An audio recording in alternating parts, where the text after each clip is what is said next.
Oi, gente, tudo bem com vocês? Saudades, faz tempo que a gente não se vê, né? Espero que estejam todo mundo bem, todo mundo cuidando da saúde, se protegendo, usando máscara para sair de casa. Vamos dar início então à nossa aula. Para quem ainda não me conhece, quem ainda não assistiu nenhuma das minhas aulas, eu me chamo Mariane, sou a professora de Geografia Política de vocês, e hoje o assunto da aula vai ser migrações internacionais e um pouquinho sobre a questão dos refugiados. Vamos começar então.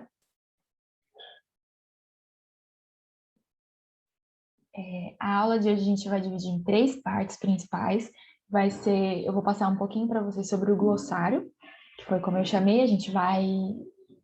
Eu vou dar uma abertura sobre os termos que a gente usa quando a gente fala de migração. Depois eu vou falar um pouquinho sobre a breve história da migração e depois vamos conversar um pouquinho sobre os refugiados, os países que mais acontece, refúgio, o fluxo, né, populacional. Vamos dar início então. Tema de hoje, uma breve introdução. Migração, o que significa? Movimento de entrada ou saída de determinado território até outro. Durante a história do mundo, a gente teve diversos fluxos populacionais. Vou contar um pouquinho mais para vocês sobre esses fluxos populacionais e como eles aconteceram na nossa breve introdução à história da migração. Então, quando a gente fala de migração, a gente está falando de movimento de entrada e saída. Só isso. É fácil. Vamos dar para o nosso glossário. Migração, como eu já disse, é entrada ou saída, então a gente vai dividir migração entre imigração e emigração. Imigração, movimento de entrada ou chegada de pessoas dentro do mesmo território nacional ou fora dele. Então, é quando entram pessoas dentro do nosso território, quando imigram pessoas de outro país para dentro do Brasil, por exemplo, ou quando acontece imigração de estados brasileiros para São Paulo, vamos dizer. Vamos colocar o nosso ponto principal como São Paulo. Então, é quando vem outras pessoas de outros estados para São Paulo. Emigração, movimento de saída ou ida de pessoas dentro do mesmo território nacional ou fora dele. Isso acontece quando pessoas do Brasil saem daqui para ir para outros lugares buscando melhores condições de vida, emprego melhor, um salário melhor, esse tipo de coisa. Quando a gente fala de migração, é sempre buscando coisas melhores para nós mesmos. A gente não está falando de problemáticas de política social, esse tipo de coisa. A gente está falando sobre uma vida melhor. Emigração, então, é quando a gente sai, por exemplo, do Brasil para outro lugar, ou quando a gente sai, por exemplo, do estado de São Paulo, que é onde a gente mora, para outro estado do Brasil. Êxodo rural. Sair em massa do campo permanentemente em busca de melhores condições de vida, muitas vezes por perda de suas terras a grandes produtores latifundiários. Isso quer dizer o quê? É muito comum isso acontecer aqui no Brasil, o êxodo rural. A gente teve isso mais ou menos. A gente sempre teve isso. Só que a gente pode falar quando teve aquele boom da agricultura nos anos 70, nos anos 80, isso aconteceu muito. Por exemplo, eu sou do Sertãozinho e aqui a economia da cidade ela acontece em volta da cana-de-açúcar. Então, o que acontece de êxodo rural, por exemplo, aqui, é quando tem safra da cana-de-açúcar, vem muita gente, por exemplo, no Nordeste, pelo menos isso acontecia antes, né? Quando o sertãozinho ainda estava se desenvolvendo, mais para os anos 70, 80, via muita gente do Nordeste trabalhar aqui, né? E muita gente ficava, ou muita gente voltava para lá. E quando eu falo que muitas vezes por perda dessas terras para grandes latifundiários, é que tem pequenos produtores que têm as suas terrinhas mais para o interior dos nossos estados, e eles perdem essas terras para grandes latifundiários que vão tomando em volta tomando posse das terras em volta para crescer cada vez mais as suas plantações e assim tirando, né, desses pequenos produtores que muitas vezes produzem produtos orgânicos. E tem algumas notícias também que a gente vê de produtores que acabam tendo a sua plantação invadida pelos agrotóxicos dos latifundiários vizinhos, porque a gente tem essa agricultura que ela é muito, muito grande e muito até violenta, que utiliza de agrotóxicos para fazer acontecer mais rápido, né? A plantação e até para conseguir vender mais rápido. e eles passam com aqueles aviões, né, de agrotóxicos e acabam entrando com tudo isso dentro das outras propriedades pequenas, de pequenos produtores. Isso acaba com que os seus orgânicos não sejam mais orgânicos, mas não porque eles não querem, mas sim porque os agrotóxicos acabam passando. Isso é um problema muito grande que a gente tem em pequenas comunidades, no meio do interiorzão do Brasil. Transhumância é o deslocamento sazonal, ou seja, por um período, como, por exemplo, o movimento dos trabalhadores do campo que se mudam na época da safra, como eu estava falando que acontece aqui em Sertãozinho, ou Ribeirão Preto, Franca também tinha bastante disso, que é aqui, região de São Paulo, né? Do interior de São Paulo. Outros interiores eu não vou saber falar, mas provavelmente deve ser a mesma coisa, só muda o nome da cidade. Tem o movimento pendular também, que é o deslocamento diário em função de trabalho, estudo, das cidades a quais a população sai para tais atividades. E muitas vezes essas cidades elas são consideradas cidades dormitórios. Por exemplo, outro exemplo daqui, tem muita gente daqui de Sertãozinho que trabalha em Ribeirão Preto, porque Ribeirão Preto é bem maior, né? Ou então, a gente tem esse movimento pendular na região tem a Grande São Paulo, e em volta da Grande São Paulo tem a região do ABC, né? Que é Santo André, Mauá, o que mais? Esqueci agora os nomes, mas não sei se tem alguém que mora nessa região do ABC. Muitas dessas cidades, as pessoas vão para a Grande São Paulo para trabalhar e só voltam para basicamente dormir. Por isso são chamadas de cidades dormitórios. E essas cidades dormitórios, o problema maior delas é que a economia delas não gira tão rápido, porque as pessoas que moram lá, como elas só utilizam desse espaço mais para dormir e mais de final de semana, elas só estão movendo mais a economia da cidade que elas estão indo trabalhar. Problema muito grande que acontece nas cidades próximas às grandes capitais, as grandes cidades que têm mais movimento econômico, né? Também a gente tem o deslocamento compulsório, que é a saída forçada, e essa saída forçada, ela implica na criação das populações refugiadas, que a gente vai ver um pouquinho mais para frente. Vamos, então, passar um pouquinho, assim. Vai ser bem breve, tá, gente? É mais para vocês entenderem como que acontecem as migrações. A gente está falando aqui do século I, do 16 até o século XIX. Os principais fluxos migratórios desse período estão associados à colonização do continente americano, propagando o fluxo de europeus e africanos escravizados como mão de obra na construção das colônias. Então, a gente está falando de quando, no continente europeu, eles saem para fazer a colonização do nosso continente americano, né, da América do Norte, América Central, América do Sul, e também, obviamente, a colonização do continente africano, trazendo essa mão de obra escravizada para cá, é o nosso primeiro grande fluxo de migração, que vem europeus, vem portugueses, espanhóis, para cá, né, e ingleses, assim também como africanos, e primeiro grande fluxo. Depois a gente tem do século XIX ao século XX, até a década de 50, que é a formação dos Estados Nacionais no século XIX, e essa formação ela acarreta na unificação dos territórios, de grandes territórios, e acontece um grande movimento populacional dentro dessa unificação, né? E também acontece o boom demográfico da Europa nessa época. Não só nessa época, antes também tinham acontecido os grandes booms demográficos. Esses booms, assim, essa grande expansão demográfica acontece mais ou menos 30, 50 anos, tipo, de 50 a 50 anos mais ou menos vai acontecer esses grandes booms.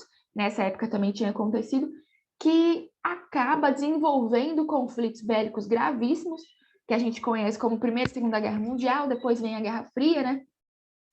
E durante essas guerras, né, a gente obviamente vai ter um movimento de fluxo demográfico muito grande, porque as pessoas vão se mudando a fim de buscar lugares melhores para morar, lugares mais seguros. Por exemplo, toda a migração e refúgio da população judia, né? A gente pode falar sobre isso, por exemplo. E da década de 1950 até 1970, a Europa ela passa por um momento de enfraquecimento econômico-físico por causa das guerras passadas. A Europa quebrada como a gente viu nas últimas aulas, né? A gente falou sobre, por exemplo, o globalismo, eu expliquei um pouquinho para vocês sobre como que aconteceu a Guerra Fria, a gente viu que a Europa quebrou, dei um pouquinho a passada, né, por cima para vocês saberem, né? E depois que ela se reergue e se reconstrói, a gente... Antes, né? Desculpa. De acontecer essa reconstrução e reerguimento, acontece esse enfraquecimento e a Europa passa a não ter mais controle absoluto sobre as suas colônias que ela tem ao redor do mundo. Isso favorece o processo de independência de várias dessas colônias e acarreta também um fluxo, porque quando acontece essas independências, muitas populações europeias que estavam nesses países, essa população ela prefere e opta por voltar para a Europa, né? Até para ajudar na reconstrução e reerguimento da Europa. Daí acontece esse fluxo de volta da população da Europa, né? Muito grande. Eu vou ficar mexendo minha telinha para vocês conseguirem ler junto. Gente, desculpa se eu falar um pouquinho rápido, tá? Eu tô tentando deixar a aula menor. Vocês podem, a qualquer momento, parar o vídeo e lendo com mais calma. Me mandem mensagem se eu estiver falando muito rápido, porque às vezes eu dou uma empolgada, eu falo rápido demais. Então, perdão se eu fizer isso, tá? Fiquem livres para parar a hora que vocês quiserem, voltar, diminuir a velocidade, o que for. Me mandar mensagem também, se vocês precisarem que eu explique de novo, à vontade. Só passando, né, um recadinho que eu sempre passo nas aulas. Depois, na década de 1970 até hoje, esse fluxo de migração ele é dado após o fim da Guerra Fria, né? Instauração da nova ordem multipolar, como eu já disse para vocês na última aula, que eu expliquei um pouquinho sobre globalização e sobre as novas ordens mundiais, eu falei, né? Como que aconteceu esse movimento. E a divisão mundial econômica que eu passei para vocês, que foi dada entre Sul e Norte, que foi a parte Sul ficou como os países subdesenvolvidos e a parte Norte países desenvolvidos. Esse fluxo internacional ele é dado pela saída de pessoas dos países periféricos aos países centrais. Não sei, mas eu acho que eu cheguei a comentar para vocês sobre esse termo de países periféricos, né? Os países centrais são os países considerados desenvolvidos economicamente falando, que podem ser considerados, sim, aqueles do norte, né? E os países periféricos são os que têm a economia baseada em esse fluxo que você tira produtos e manda para os países centrais, para esses países desenvolverem outras tecnologias, como, por exemplo, o Brasil é considerado um país periférico. Ah, Mari, não estou entendendo o que é um país periférico. Vamos pensar, então, no Brasil. Qual que é a nossa maior... Como que a economia brasileira funciona? Em cima da agroexportação. Então, a gente tem muita soja aqui no Brasil. A gente exporta soja. A gente não está produzindo, por exemplo, eletroeletrônicos, a gente não está produzindo essa tecnologia de ponta, digamos assim. Então, países periféricos, eles vão trabalhar com exportação para países centrais conseguirem fazer esse desenvolvimento um pouquinho melhor, se vocês conseguirem entender desse jeito. Então, esse fluxo de migração internacional vai acontecer dos países periféricos para os países centrais, em busca de melhores condições de vida, oportunidade de emprego, educação, mais segurança e estabilidade. Vou mudar minha telinha aqui para vocês lerem comigo. A migração também ela pode acontecer sul-sul, entre países periféricos, e ela é significativa porque a gente percebe os países emergentes polarizando esses fluxos. Então, por exemplo, o Brasil ele pode ser considerado um país emergente, né? Porque a gente tem que lembrar que a gente não usa mais a nomenclatura de primeiro, segundo e terceiro mundo, a gente usa países desenvolvidos, países subdesenvolvidos e países em emergência. Então, o Brasil ele é considerado um país em emergência. Então, países subdesenvolvidos, dentro desse nosso sul econômico, os países subdesenvolvidos, eles emergem, estou tentando lembrar se essa é a mesma palavra, eles emergem para os países que estão se desenvolvendo um pouquinho mais rápido, né? Vamos lá, então. Isso a gente pode também considerar como fatores repulsivos e fatores atrativos. Essa política financeira que está quebrada, por exemplo, é um tipo de fator repulsivo que vai fazer a pessoa sair de um lugar e ir até outro. Fatores atrativos são melhores condições de vida que vai fazer, né? Ir atrás desse tipo de atração, que no caso seria direitos básicos, né? Mas, ok. Tô olhando aqui para o lado sempre para dar uma checadinha no nosso horário, tá, gente? Mas, assim, importante vocês saberem, tá, a gente falou sobre imigração, falamos sobre os países que desenvolvidos, que acontecem mais a migração, né, como, por exemplo, os Estados Unidos, a parte da Europa, mas a gente tem sempre que lembrar por que desses países periféricos serem considerados periféricos, em primeiro lugar, e por que deles terem esse forte fluxo migratório.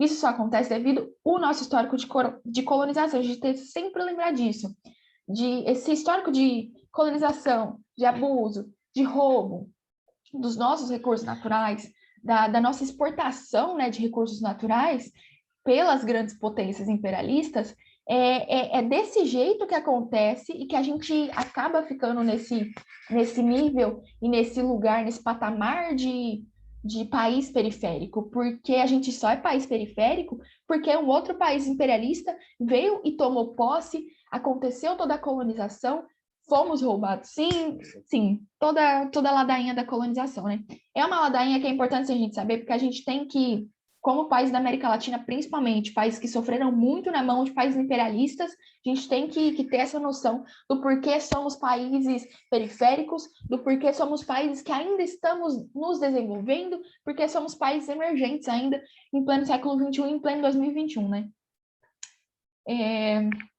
Vou voltar a ler aqui para vocês. Os países que se encontram no fluxo migratório para outros países ainda em situação de desenvolvimento, pois os considerados desenvolvidos economicamente atuam com duras políticas de fechamento de suas fronteiras. Vou falar um pouquinho mais para frente sobre isso, mas vocês já devem estar cientes sobre esses países imperialistas que trabalharam nessa política de colonização a outros países. Eles vão a esses países, colonizam, tiram tudo que podia mais para frente ser a parte mais importante do desenvolvimento desses países, e ao mesmo tempo eles não dão, em momento algum, oportunidade para esses outros países se desenvolverem, porque eles vão e fecham as suas fronteiras, como acontece, por exemplo, do fechamento da fronteira entre o México e entre os Estados Unidos. Agora a gente vai começar a conversar um pouquinho sobre os refugiados. Como eu falei para vocês, segundo a Acnur ela é a agência da ONU para refugiados, tá? Então, dentro da ONU, a gente tem a Acnur, que fica responsável por fazer toda a pesquisa, toda a contagem de refugiados dos maiores países, cuidar da parte de mandar os recursos necessários para os países que estão em situação de fluxo, né? De refúgio. Fluxo de refúgio, que eu quero dizer fluxo migratório, de pessoas saindo por causa que estão em situação de refúgio para outros países. Vou ler aqui. Segundo a Acnur, refugiados são pessoas que estão fora de seu país de origem devido a fundados temores de perseguição relacionados a questões de raça, religião, nacionalidade, pertencimento a um grupo social ou opinião política, como também devido a grave e generalizada violação de direitos humanos e conflitos humanos. Então, quando as pessoas começam a sofrer grave problema de vida, né? Quando as pessoas começam a perceber que a vida delas está em perigo, elas viram refugiadas. A gente tem também que se atentar na diferença entre refugiados e migrantes. Um grupo utiliza de fatores repulsivos e o outro de fatores atrativos.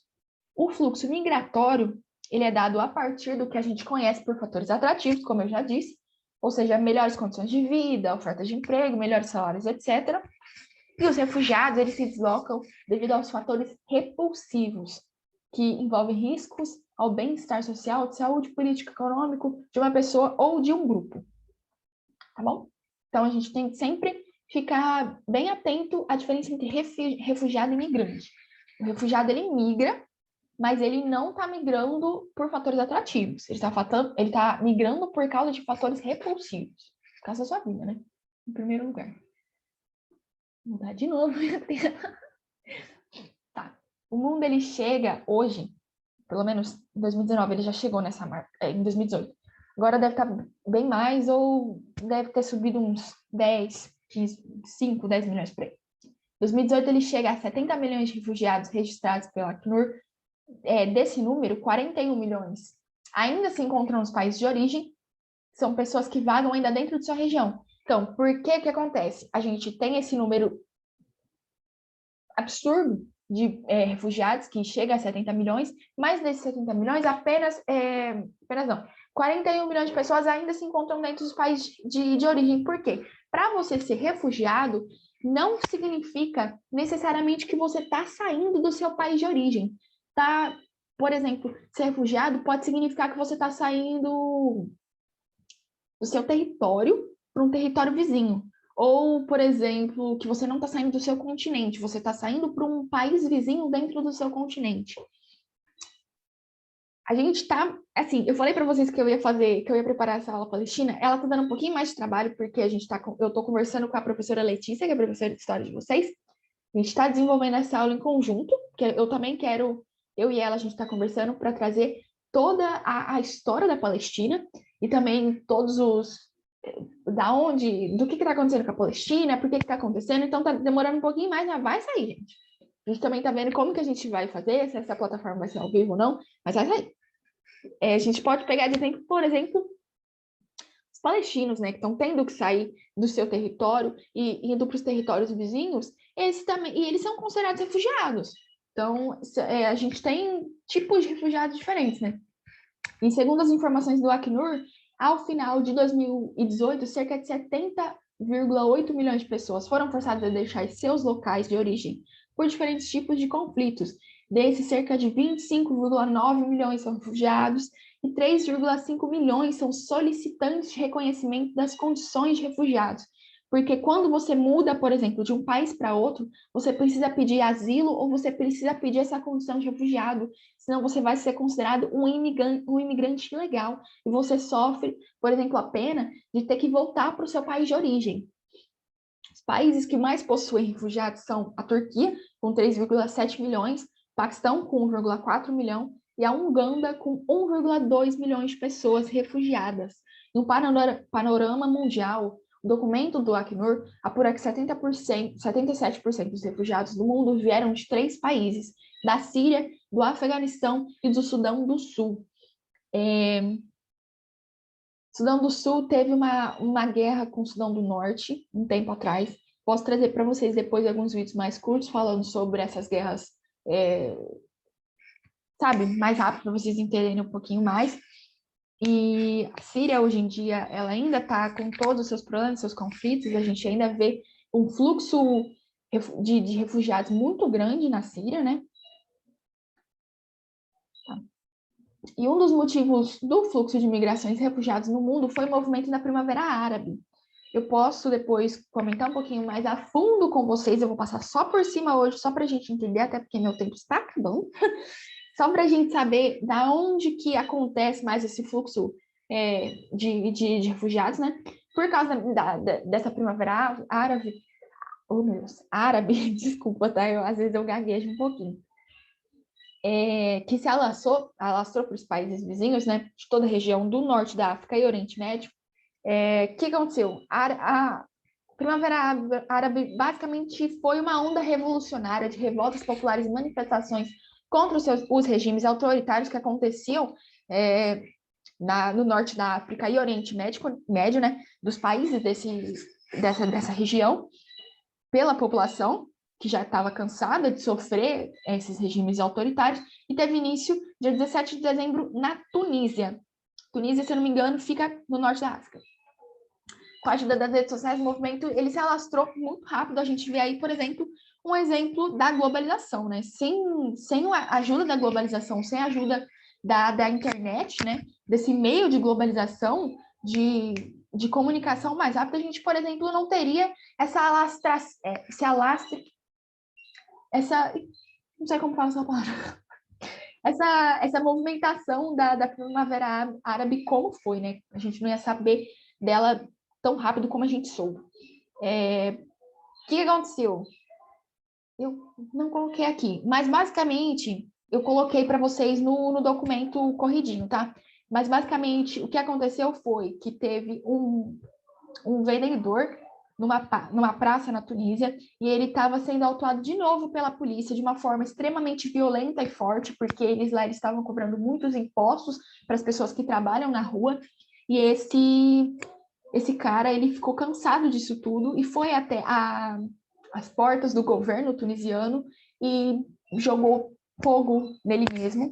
Ele ficou um tempo internado, ele acabou falecendo depois de um tempo, depois de alguns meses. Se eu não me engano, ele faleceu no começo de janeiro, mas depois que aconteceu isso com ele, ele virou um símbolo da Primavera Árabe. Vários países ao redor da Tunísia começaram a se movimentar politicamente, a população, né, para ir contra esses governos, esses regimes autoritários. Um dos países foi a Líbia, por exemplo, né, que tinha como líder, na época, o político Muammar Gaddafi, que o país ele era considerado rico em petróleo, se eu não me engano, até hoje e ele teve seu processo colonizador feito pela França, também pelos Estados Unidos, porque a gente sabe como os Estados Unidos né? Ele está sempre atrás de petróleo, sempre com as suas buscas e levadas de democracia aos países que têm petróleo. A gente sabe que, na verdade, eles estão fazendo isso só para catar o petróleo dos outros, né? Mas, ok.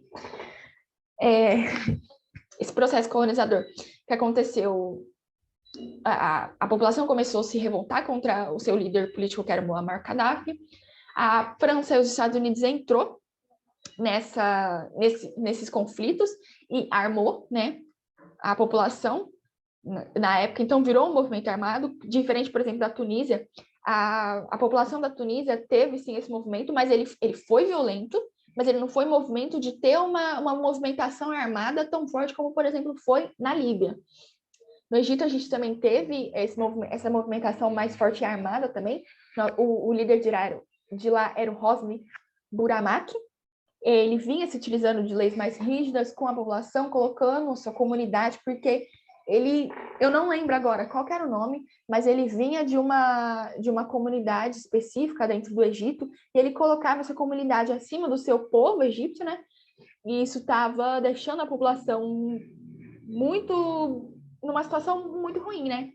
Então, ele também utilizava das leis da Sharia, que são leis mais rígidas, muito mais rígidas, pesadas, que envolvem também, se eu não me engano,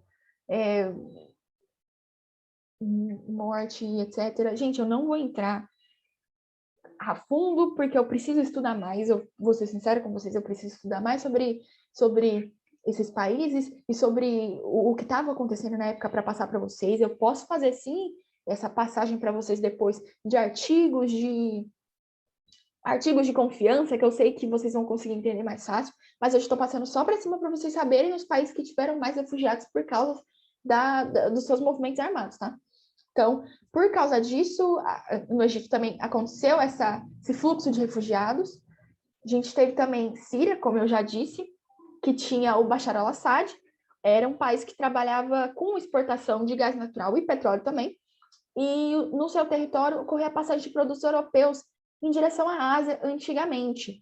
Depois de certo tempo, os conflitos advindos da Primavera Árabe, os Estados Unidos eles surgem como peça principal, armando a resistência contra o exército, assim como aconteceu com a Líbia e com o Egito. Os Estados Unidos eles são peça principal, a gente vê, dentro desses conflitos, porque eles entram como se fossem os salvadores da pátria, né? Eles entram em busca de ajudar esse povo que está sofrendo na mão desses líderes, e aí eles entram com essa democracia, querendo ajudar esse povo, sempre atrás do petróleo, mas na verdade eles estão sempre deixando esse povo na mão mesmo, né? A gente está vendo que se eles fossem para ajudar mesmo, a gente não estaria com a Síria ainda, desde 2011, com conflitos armados e sendo um dos países com mais fluxo de refugiados no mundo. A Rússia também entrou dentro desse conflito, né?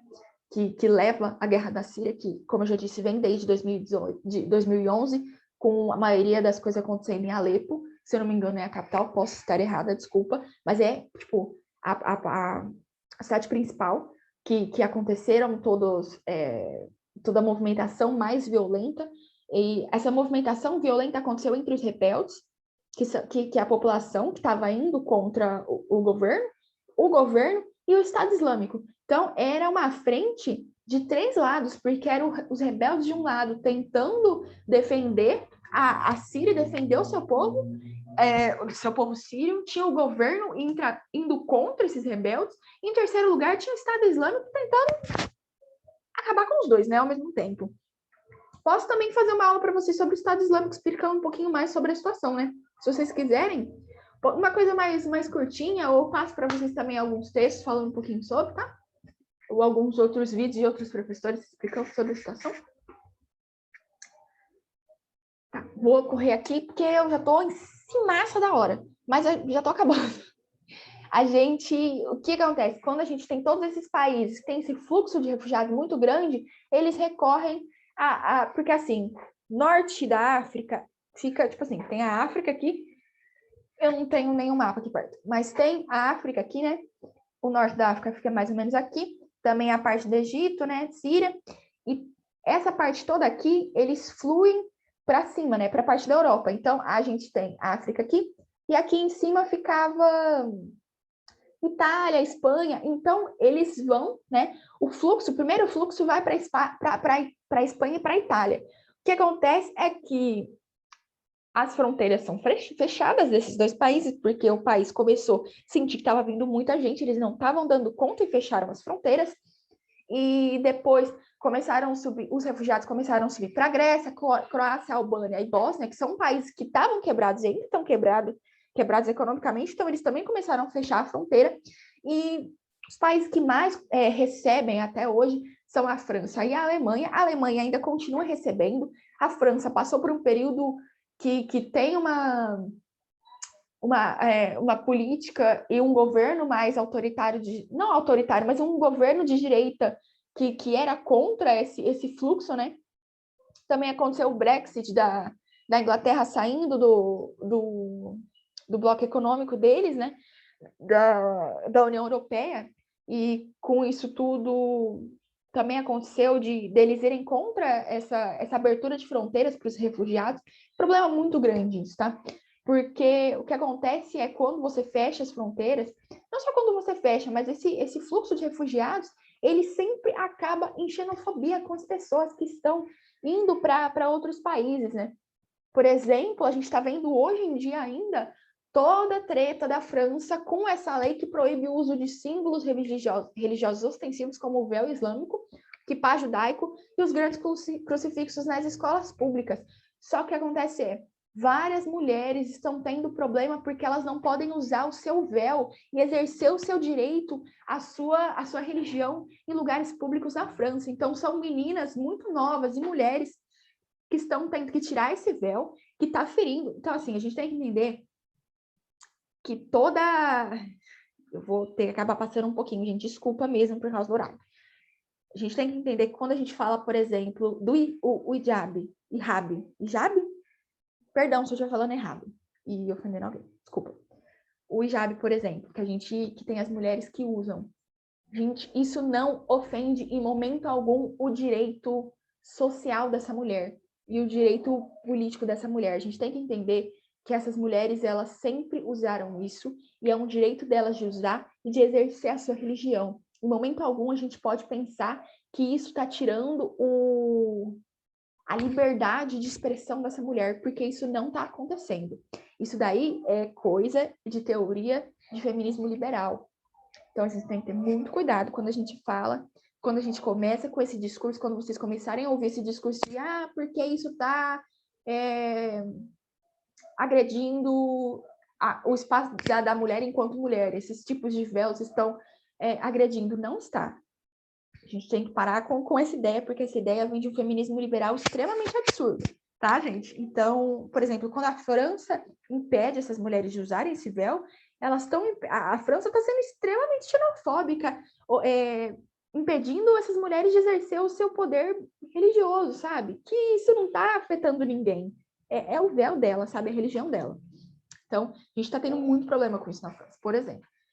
Os Estados Unidos, a gente sabe como que é, a gente sabe que eles estão fechando a fronteira, sendo extremamente violentos com países latinos vizinhos, como, em seu maior lugar, o México, né? Principalmente em 2018 acontece essa crise, né?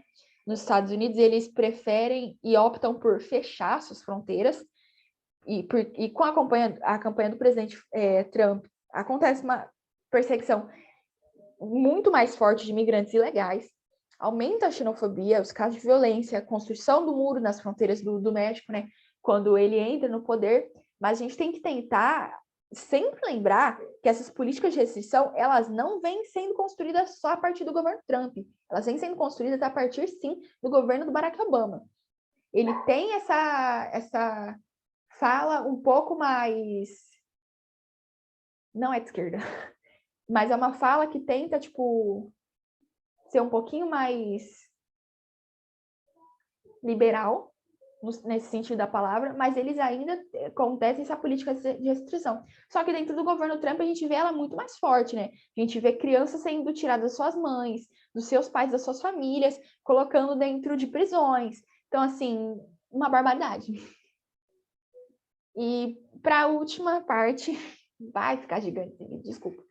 A última parte que eu vou falar um pouquinho rápido, até demais. Depois eu passo para vocês alguns textos para explicar melhor sobre a parte de refugiados aqui no Brasil. A gente tem uma recepção de imigrantes que acontece desde sempre. Após a Segunda Guerra Mundial, percebe um fluxo de saída maior, porque nos anos 80, não sei se vocês sabem disso, mas ele é considerado uma década perdida por causa das crises políticas e sociais que a gente teve aqui dentro do Brasil, e econômicas também. E acontece que o fluxo de saída nessa época. Depois, mais ou menos em 2018, acontece o crescimento econômico expressivo aqui no Brasil, e a gente tem um fluxo migratório de volta para o Brasil. Então a gente vê, desculpa, meu cachorro tá latindo, a gente vê que bolivianos e paraguaios, eles começam a entrar de volta, né, para o Brasil, até em busca de melhores condições de vida. E a gente vê também isso com haitianos, porque no Haiti, o que aconteceu é que estava tendo uma das maiores crises humanitárias que a gente viu nessa época, teve também guerra civil, e para ajudar, a gente estava tendo desastres naturais também no Haiti, com terremotos fortíssimos que destruíram o país. E eles começaram a vir para o Brasil porque o Brasil começou a ter ações humanitárias no Haiti. Muitas tropas militares foram mandadas para lá para ajuda, né? E os haitianos começaram a vir para cá para se refugiar, assim também como venezuelanos, por conta do governo do Maduro. Eu vou mandar para vocês depois alguns textos explicando sobre a situação da Venezuela, tá?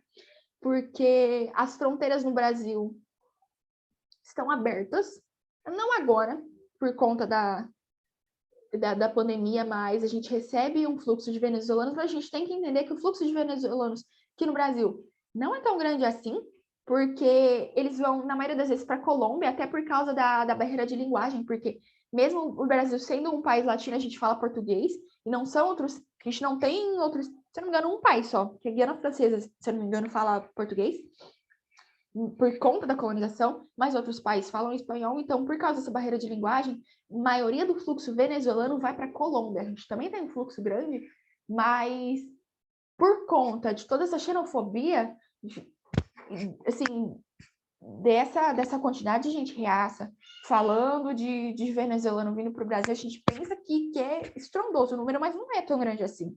É só discurso xenofóbico mesmo. Gente, a aula foi grande hoje. Desculpa. Desculpa também ter corrido com a aula. Eu posso passar para vocês depois alguns textos explicando mais a fundo. Vou passar algumas questões para vocês também. A nossa matéria vai estar toda corrida no nosso documento. Eu vou passar para vocês também esse slide. Muito obrigada pela aula. Espero que vocês tenham gostado. Me mandem perguntas, conversem comigo pelas mensagens, tá? Muito obrigado. Bom final de semana para vocês. E até a próxima. Tchau, tchau.